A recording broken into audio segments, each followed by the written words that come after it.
and really engaging with people that are looking for common sense solutions that will generally affect the way they live and they survive here in Illinois.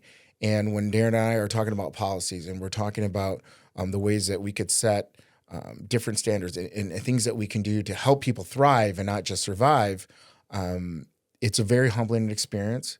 I use the word burden a little bit. I'm honored to shoulder that burden with Darren, but it's something completely different than I had experienced before. What you're basically saying is you have empathy for the people, and that makes a good politician and a good candidate and a good person. Darren, if somebody would have told me 6 months ago that I'd be running for lieutenant governor with Darren Bailey, I would have said that you're completely out of your mind.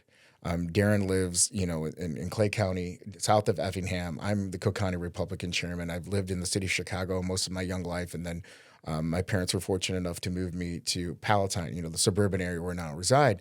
And Darren and I had always competed against each other, thinking that one day we might have to run against each other for something.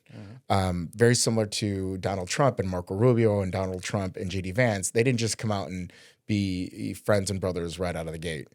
And be honestly, we've said some very unkind things about each other in the past. And there's a lot of YouTube videos out there from our co-competitors. That's what I call our opponents, that highlight those rifts in our relationship.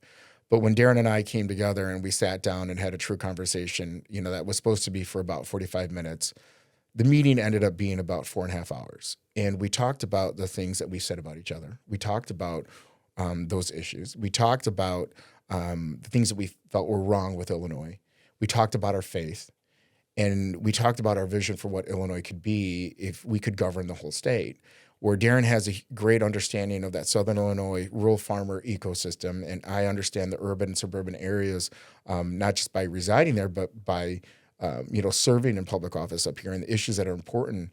We realized that this would be a unique team that Illinois has never seen before, that has one goal, that has one mission, and that's to take our state back.